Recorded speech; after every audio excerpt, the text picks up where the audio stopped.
So let's get into why we're here.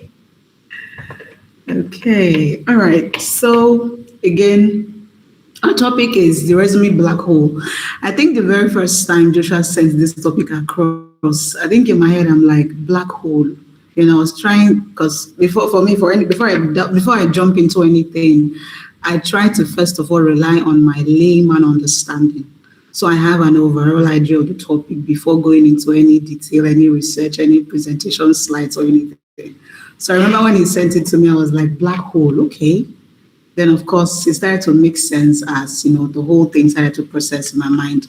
And I think the simplest thing I could give it as a subtitle was that why great candidates never get called for interviews, right?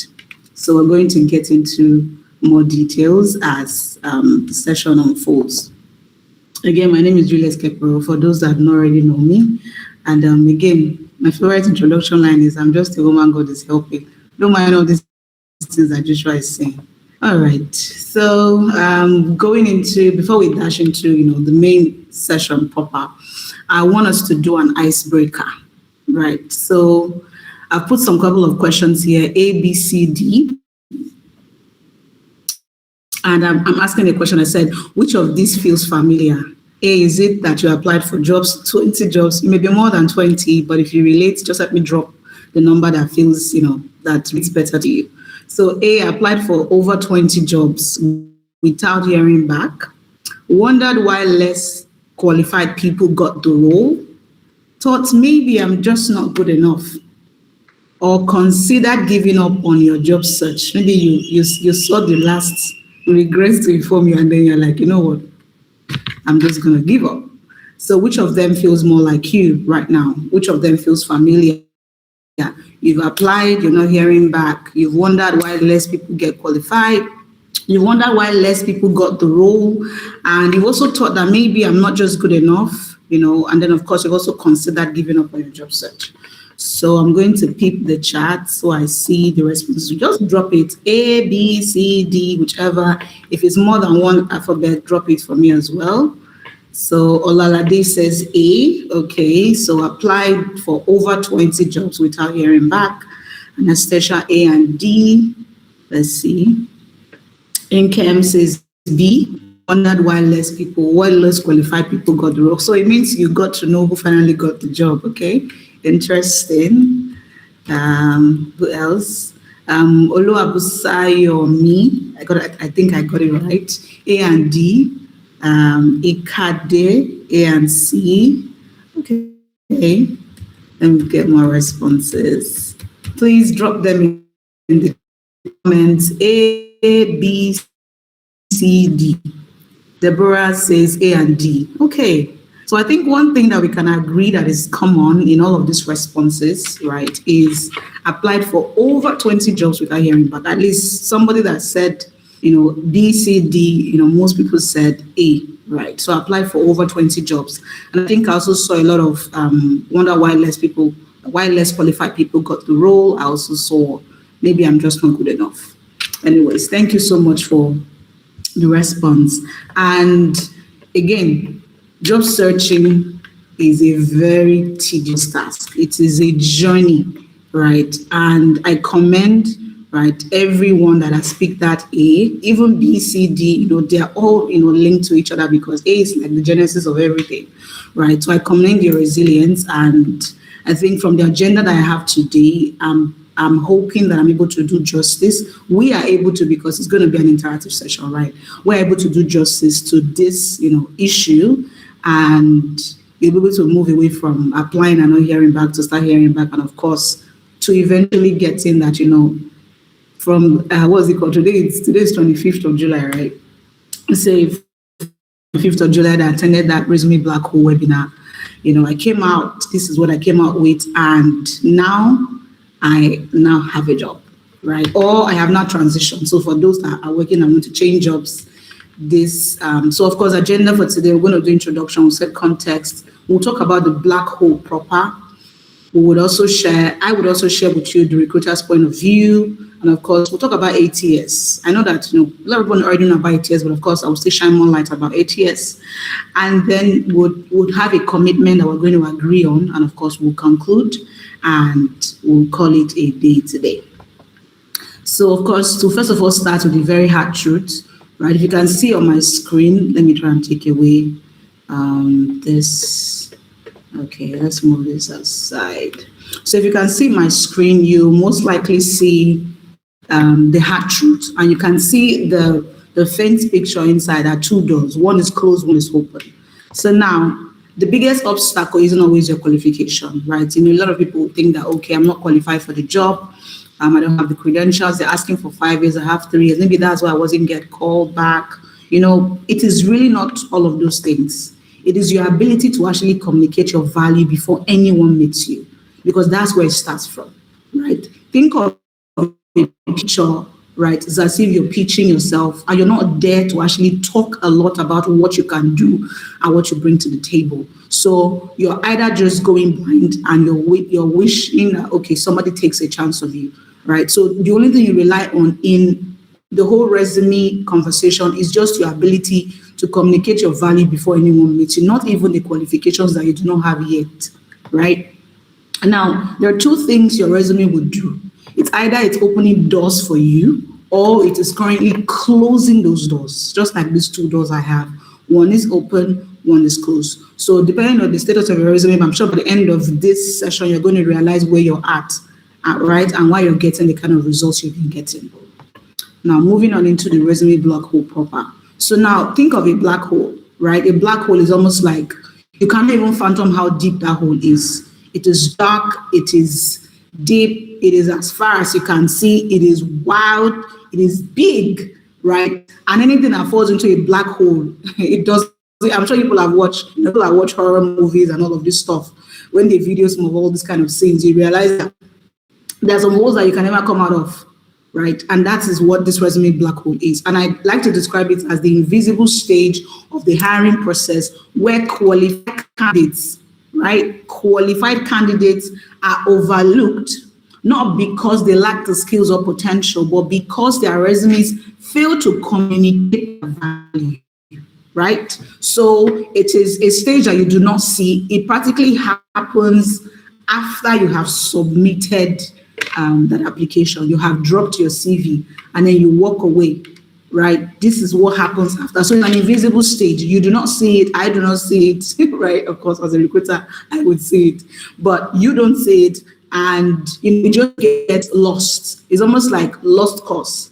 There is no going back. There is no going back to fish. You only take a miracle for a resume to be, rescued from a black hole, because if it's gone, right? And then now, a typical hiring process looks like this, right? Of course, there's more complexity, but I wanted to simplify it for you guys the best way possible. So, of course, you submit your resume, your job is posted, you submit your resume, and then it goes through the first level of screening, either a human eye or, of course, ATS. And then from there, you're invited for interview. And then from interview, depending on how many stages, some people have 3 stages, some has 4, some will tell you to do presentation, some will tell you to record video, whatever it is their stage is.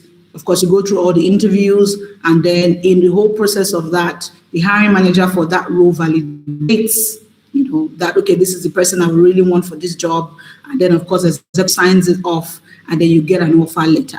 Now, it is more complex than this, but, for, the easiest way to grasp the whole process, this is what, I can put together for you. So now, but when we talk about black hole, most people never make it past stage 2. So you keep stopping at resume submitted. I've been applying. You hear things like, I've been applying everywhere. So far, I'm not getting any response. There's no feedback. I feel like in the last 1-2 years, right, recruiters and HR people have been dragged more on different platforms because, people just believe that, oh, maybe, you just sit in one place and then you're deciding not to hire them. You will even get people so brave, very, very brave. They enter your DM and they be like, this is my CV. I want a job. Give me a job, and those that are working HR on the call, I'm sure you relate to this. I'm sure I'm not the only one that get those kind of messages and DMs, like, this is my CV. I want a job. Or the ones that will be like, oh, they will add an emotional message and all of that. But this thing is really less beyond emotions, right? But of course, that's story for another day.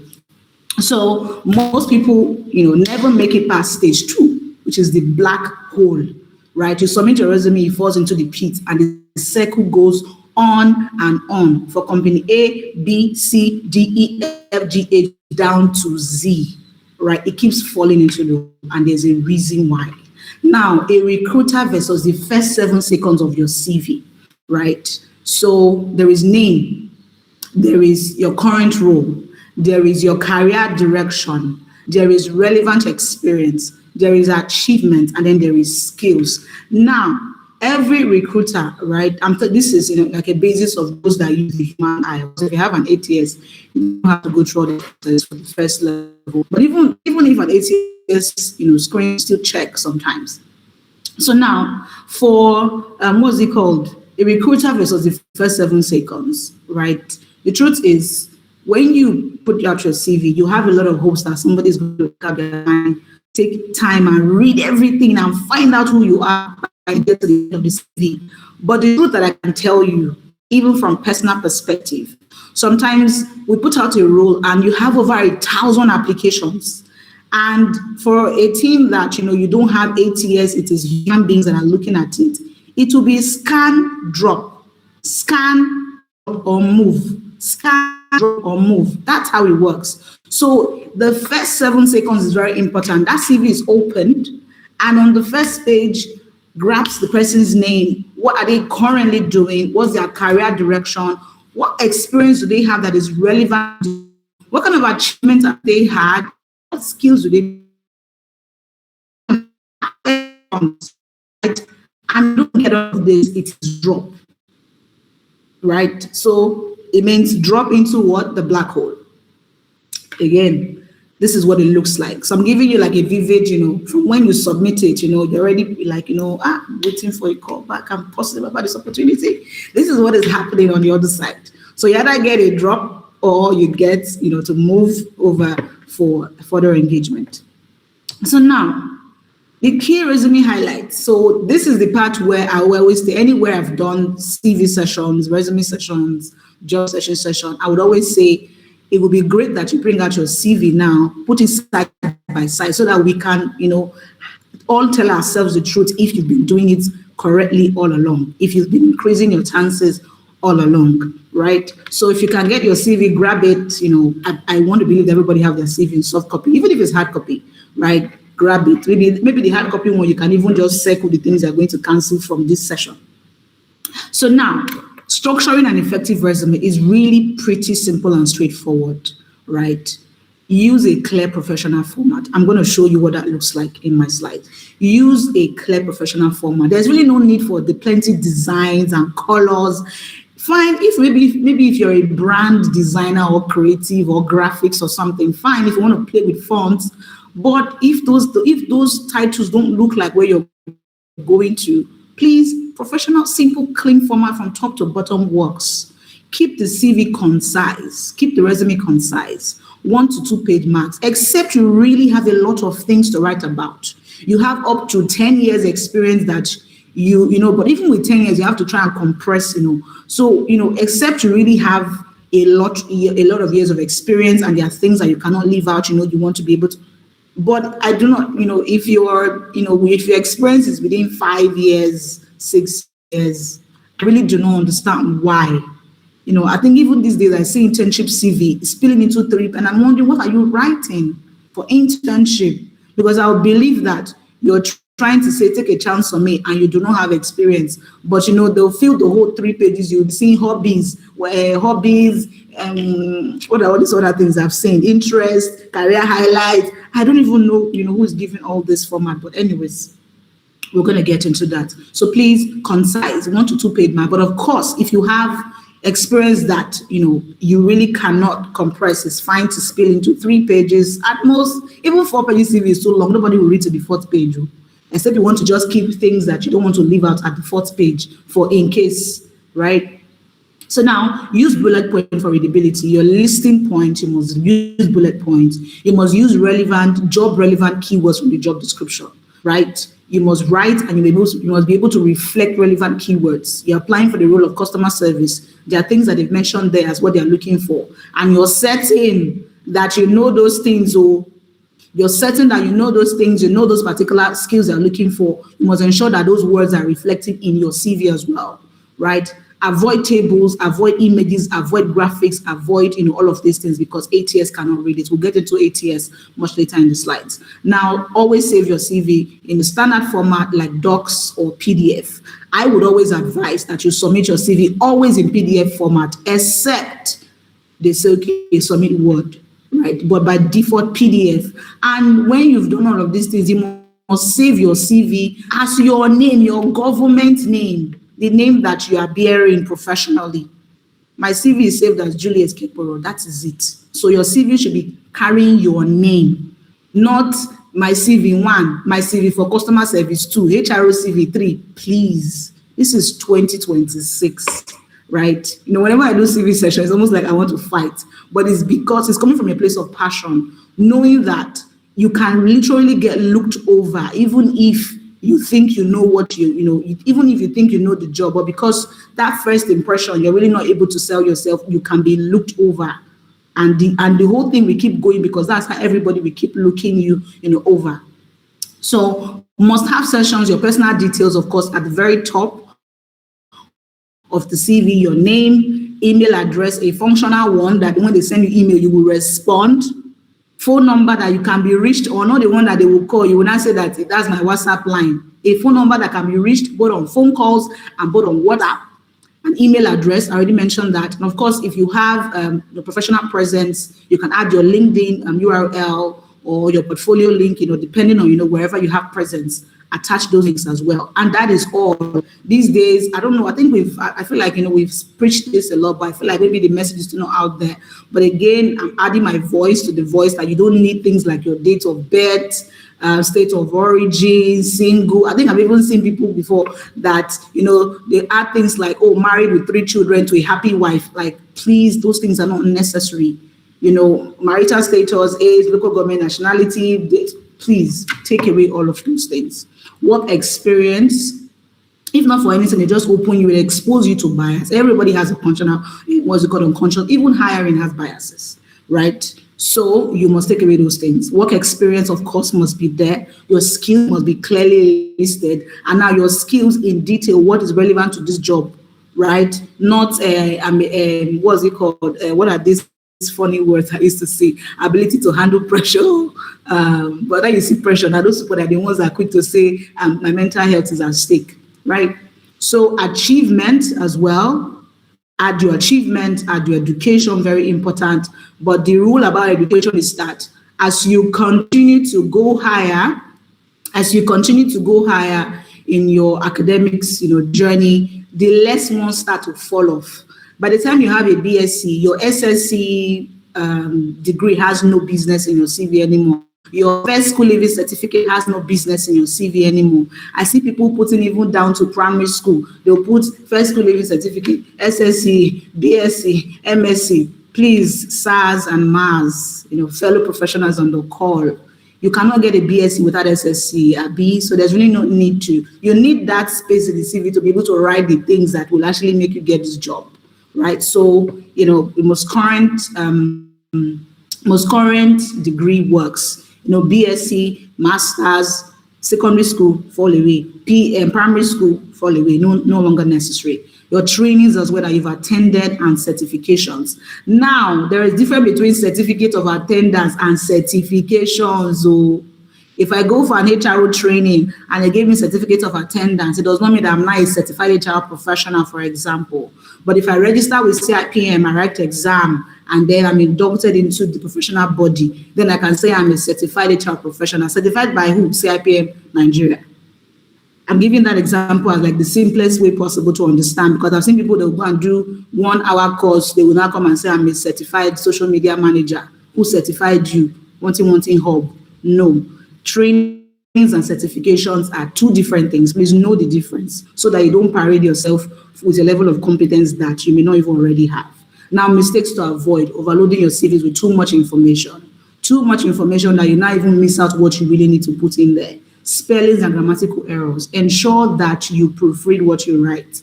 There are lots of tools these days that you can use. I personally use Grammarly to proofread my work. So you can also use, they have free versions. If not, you can give a friend to help you read and see that this thing makes sense before you start to use it to apply to jobs. Missing key informations, like not having your contact details, not having your job titles clearly listed, not even having dates of employment. Some people these days, they'll just put 2022 to 2026. Why? Put the month. It is very important and specific to be able to calculate your years of experience. Put the month, March 2022 to December 2025. Don't miss it out. And then some persons, they will even leave it out and allow you to figure it out. And you think that, if I have 1,000 CVs to review, I'll be trying to make out your years of experience. I'm just going to move along, except I really have time, right? There are times where, your hands are really free, that you can really be reading, and you can even say, okay, let me ask this person questions if you see something interesting. But first glance, remember you're racing against the first 7 to 10 seconds. So you have to put everything on that first page. Listing job duties without showcasing impact. I'm going to explain this further in the slides. Now, on using an unprofessional email address, this is 2026, right? Maybe you created that email when you were in, maybe uni or secondary school when there was Vibe, prettyj@gmail.com, overzealous121@disney.com. Please, this is 2026. If you need to create another email, create it. Ideally, your professional email address should be carrying your name. Because the truth is, you want to continue to be, at the top of mind. So your name, your email should be, for my email is kekporo@juliet@gmail.com. That is what you should be using, right? If you have a lot of money to create, proper emails for yourself, fine. But of course, Gmail is here for everybody. So just combine your two names, your first name, your surname, and create a proper email for applications. Then, of course, the last mistake to avoid, the generic CV for every job. You will see sometimes, if you're a recruiter or HR on this call, you will understand this very well. Put out a role for, let's say, marketing officer, and you will see people that are like admin applying. I remember there was a role I advertised sometime last month, and then I see people applying, and I'm like, what's going on, right? And then you hear they even add the comment that they have the experience. I think it was a particular opening I did for a client, and I used WhatsApp to collect that application. Oh my God, I was stressed. If there's another word for drained, sometimes I'm even like, okay, I'm even curious. I'll ask them, I'll say, but you see if it doesn't have anything that connects to this role. They will not be like, hey, I did it one time like that. I'm like, okay, but it's not on your CV. So if you want to show up, you show up correct. Update it if you really think, if you have done it all, not the people that will go and put that if not done, and you cannot defend. You must have done it, right? So of course, please update your CV to reflect exactly what you're doing, and let it be that you're applying for roles that match exactly what you are doing. Now, what recruiters are really looking for, really evidence. You need to be able to show evidence that you have done this job. I put out a role for social media manager. I want to be able to see that you have actually managed social media, on which platforms. I need to be able to see what your trajectory is in managing Instagram accounts, managing LinkedIn, Twitter, X, whatever it is. I need to be able to see your result up front. I shouldn't be looking for it all over your CV, right? Evidence that you have done this work. And of course, with the results in numbers, in percentages, as the case may be, according to the metrics that you were measuring when you're working on that job. Now, of course, business impact. How did what you do, what you did impacted the business? Okay, you're an HR person, and you said that you were in charge of hiring. Okay, how did hiring impact the job? How did hiring impact the business? Successfully recruited all 100% role throughout the year, supporting business, talent readiness or something. You must tie it back to the business. Everything you put on your CV, tie it back to that business. What did you do? How did you move the needle in that business? And of course, problem solving, right? Problem solving and relevance. That's what they are looking for, relevant to the role that has been posted. And now there's also a language, which is what I was trying to get into just now. There's also a language, right, that recruiters want to see. This one is not even just even recruiters, right? Anybody that wants to hire you, they want to be able to make out what you know how to do. And the three key things, the strategy to use to do this is action, result, and impact. Action, result, and impact. And now it will help you rewrite what you think you have done to be able to show the result and the impact I had on the business. But because it was a slide I couldn't add impact, but this is just an example to use. So now instead of you to say you're responsible for recruitment in your last job, you need to be able to quantify. So I want to believe, of course, that's another, that's topic for another, but I want to believe that every professional on this call, if you are actively working or you are working, however it is, whatever your status, I want to believe that for the places that you've worked, you have a way you store what you did. If you do not, please today buy a journal, buy a jotter, and write it down. Every month, if you're in HR, every month, the key things that you did, fill 5 rows. What are the 5 rows? This. What did the role help the business achieve? So you must be able to itemize your impact in that business every single day of the month. Because so that when you want to update your CV, you're not thinking that, when I did this project, what did I do? So you must be able to note down what you have been doing so that even you as a person, you feel fulfilled and be able to identify that you are growing in that job or on that job. So responsible for recruitment, what was the result? What was the action? You did recruitment, okay. Now result, you reduce hiring turnaround from 42 days to 18 days, right? That's if you have a KPI that matches or that tracks your time to fill, right? So even your KPI is a way to also know the language to put on your CV. You must write that language. That's what they will understand. If I'm trying to hire a recruiter, right? If I am trying to hire a recruiter, I am like, okay, what kind of roles have this person recruited before? Is it transferable to this? Is it this? If I open your CV and I just say responsible for recruitment, even between me and you on this call, if you see a CV that carries the first stop that says instead of writing those points, and you see another CV that has the down part, who would you employ? Definitely go for the person that is able to show you what they have actually done, right? Filled 95 positions in 1 year instead of just saying conducting interviews. That's another way to put it. Or you can even say, quality talent that supported business growth or something, but you cannot just, write it like that. Instead of saying managed onboarding, okay, what exactly did onboarding get to do? You design an onboarding program that reduces new hire retention. I put one for customer service. Responsible for customer service. Okay, what does that translate to? What does customer service translate to? What did you do with that role? Resolved an average of 60 plus customer inquiries daily. As a customer service person, whatever it is that you're doing on this call, customer service, social media, market, anything that you're doing on this call, be able to track what you do on a daily basis in that business. In every day, every month, every week, however you can, you must put your numbers together because those are the numbers that you'll be able to show what you have done on your CV. So that when somebody looks at your CV, they'll be like, okay, wow, 60 customers, okay. Oh, they're managing over 100 employees, okay. I'm sure they have capacity for this, okay. Oh, they have filled roles, technical and non-technical roles, wow. They have experience in hiring from India. Things like that is what will make them stop to say, keep this person aside, call this person for interview. Right now, we're moving along. Now, ATS is not your enemy. ATS is not your enemy. I will even say, of course, everybody have preference, but because of how ATS works, right? Even sometimes when you do not get your CV right, so if you're qualified and you do not get your CV right, you waste your time and you also waste the recruiter's time. You know why? Because ATS works as a filter. It is the recruitment tool that works as a filter. So just picture in your mind that, I set a particular criteria to say, I want to hire a business development manager. And then I say, real estate industry, number 1, must have 5 years experience, must be from Lagos, Nigeria. What else again can you put there? Have experience developing proposals and pitching to clients. So let's say these are the 3 non-negotiables for this job, right? I'm not going to go into my ATS. I'm going to set these things as my, non-negotiables. And then, of course, now post the link. So you see the way to apply, and then you just go there and dump your CV. Now, if your CV has nothing to look like these things I've mentioned, that CV has automatically, this is like automatic black hole, let's say automatic black hole prefect.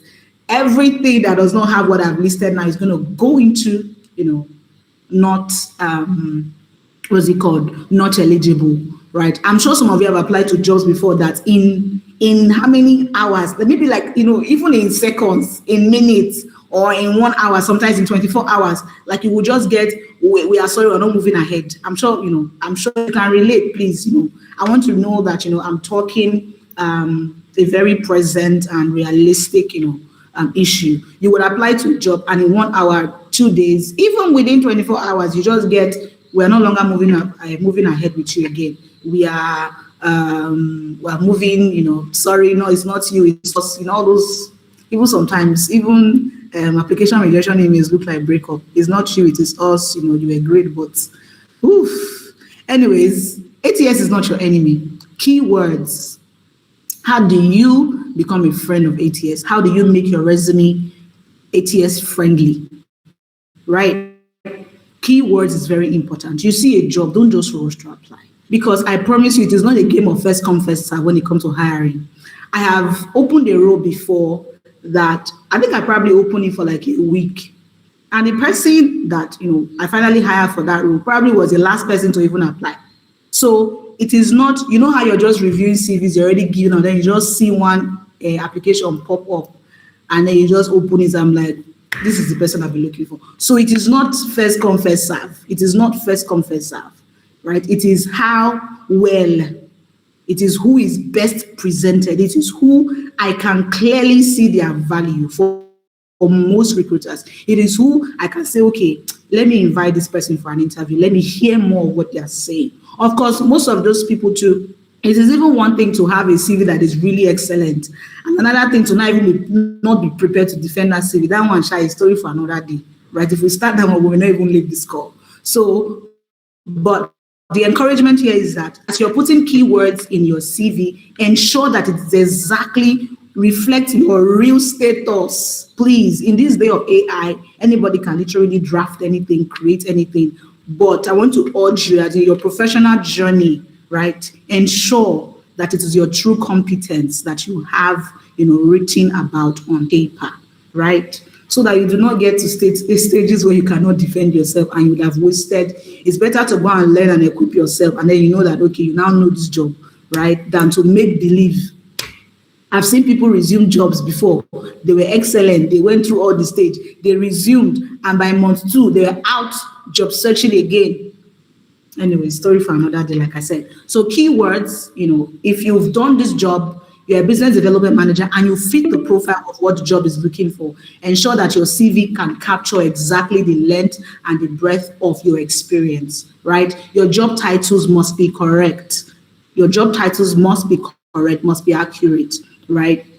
I know that this day and age, job titles, it's the same thing. They will call it different things, just like HR now. You will see HR manager, head of people and culture officer, people at HR operations. Oh, God, there are a lot, right? But what you want to do is that you want to be able to put titles that, job titles that clearly align, with what you're doing, right? I think my role, it's called people and corporate service, right? But for me, I call it HR and corporate because I don't want people. It's very rare that I remember that people also miss HR, right? You don't want to spend time explaining. So if you need to put it in layman understanding, please let the job title be able to match. If not, it will not pick your CV.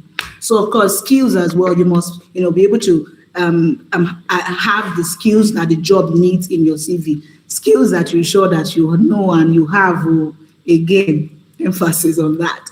So you must be able to put your skills on the CV, and of course set that they require. If you have them, do not leave them out of your CV. And of course, industry language. Now, every industry has a language. They have how they describe things, how they talk about things. So I keep using HR because, of course, that's like the easiest thing I can use. I'm an HR professional. So if as an HR, if I'm going to be talking about, recruitment, there are languages that we use to describe it, right? I cannot just say it is hiring and firing or something like that. You want to be able to use the languages that actually associate. You'll be hearing things like, the cost to fill this role, the time to fill this role, the retention rate in this role, attrition rate in this role, or this one or that one. You'll be hearing specific things, So you must ensure that, as you're describing, you have that industry language. And the truth is, with 8 years, roles, 8 years jobs, the job, when you post it, you will see what it sounds like, right? So ensure that you're able to. I think the pro tip here is your resume should just speak the same language as the job description. Now, speak the same language, not that you are going to doctor something that you're not, right? It will be just to reposition what you already know and you're experienced in a way that the ATS can actually capture it. Okay. Now I just put an example of what a bad ATS resume would be and what a good ATS resume would be, right? So if you look on the it is left to me. If you look on the one that is John Doe, right, you would see that you see the format that is in. I don't even know where this format of CV started from, but I think I started to see it like maybe 2024, 2023, thereabouts. I used to see it a lot. This used to be like in other markets, but it entered Nigerian market around that time. So if you put your CV like this, you put your CV in tables, you put picture. I don't even know who started picture CV, but anyways, we'll leave it for another day. When we find the person, we can ask the person questions. So you put picture, you put all this, graphics and stuff. It may hinder. It will even hinder, not me, right? It will hinder that ATS from seeing. And once it cannot really, pass through the CV very, very, friendly, it's gone, black hole, right? So this is the format that I recommend, standard traditional format from top to bottom, clearly listing your skills, clearly putting your professional summary, putting your professional experience, education, and of course, any other thing that you want to add, your achievements, your certifications, right? The things I already mentioned that must be in your CV at least. So this is a sample. If you look at the two, they are very, very different. So if you look at these two CV and you know that your own looks like the one that is having the red mark, please switch over to the one that has the right. It is a CV. It's not a design. You're not going to hang it on your wall. So you need something that somebody looks at and it can actually make sense of, okay, let's give this person a chance. Let's call this person for interview. And now, the resume success formula. I used the acronym resume to just be able to explain this to you. So it must be relevant to the role. If you're applying to a job, you must ensure that your CV, is relevant to the role. Don't go and apply for HRO role and then you are a business development manager. Even if you're trying to transition, you must be able to reflect, you must be able to adapt your business development journey to HRO before you apply. So it must be relevant. Right? I've seen people like, I'm trying to transition. And you have to adapt that CV to reflect your journey, where you started from, where you were, where you are going to. It must connect before you click send. Evidence of impact. Don't just state your job responsibilities. You must be able to say, oh, this is what we need to do, or this is what we need to get done. Right? This is what I did. I did this, I attended to 1,000 customers, or I closed sales of 500 million. You must put the evidence of your impact. And it should be simple and easy to read, not too much, ambiguity. It should be simple and not overwhelming, right? It should be easy to read. And it should be unique to you. Right? I know that, in this day and age, we share templates of CV, we do a lot of, but please, when you collect that template, please refine it, let it sound like your own. I have seen I have seen two resumes before, and I think the person forgot, and the only thing they changed was their name at the top of the CV. So it's not bad to use, we can even share the same template, but ensure that you adapt it to you, change everything, the words, your experience should be unique to you, everything should be unique to you, to be able to reflect your personal abilities. Oh, sorry. So M is measurable achievements. Your achievements must be measurable. Everything that you have done in your career journey, go back to your KPIs, the things that they said that are your targets, you must put them on that CV. You must put them. If they said your target was maybe you should achieve a retention of so percent, put it there. Year on basis, retention rate is so percent, put it there. Number of roles filled per year, 100 plus. Number of your workforce in charge of managing HR operations for a workforce size of 100 in FMCG industry. Put it there. Articulate exactly what you are doing, right? And then number E, which is the last one, E, error free. Error free. Please proofread, check, to be sure that everything you put there is accurate and correct, so that you do not finish doing everything and then it's not grammar that will not be the problem. And now this is a self-assessment. You can screenshot this and take a time with yourself and go over this. Now ask yourself these questions. Open your resume and ask yourself, because I believe that sometimes candidates know when their application is not even good, but then they do not want to agree. And the one of the key things that can be a competitive advantage as a person is if you're able to sit with yourself and tell yourself the truth. Now look at that, your CV. If you're with it right now, you can be looking at it, right? Ask yourself, can someone tell what I do in 10 seconds? Have I included measurable achievement? Is this resume tailored to the role I'm applying for? And would I interview myself? This one now is truth time. Would I interview myself based on this document alone? Ask yourself these questions. Would I interview myself based on this question? Based on this interview, based on this document, will I interview myself? So I want you to be able to answer those questions, effectively. And again, this is my closing, charge. The opportunity you've been praying for already exists. It already exists. But the question is, when he does find you, when he finds your resume, not even you yet, when he finds your resume, will it find it compelling? Right? Will he find it compelling? Will he find it compelling? And if it does find it, will it be, will it be like a compelling reason to be enough, to choose you?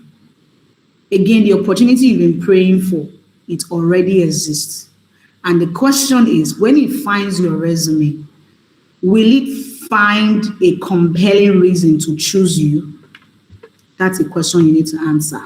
And now, when this session ends, don't just leave here inspired. Don't say, I really love the speaker. Hey, I'm inspired. Oh, insightful. I don't want that to be the only thing you go away with today. I want you to leave here determined. And when you leave here determined, I want you to go back, right? Go back, to your resume, apply what you have learned here today.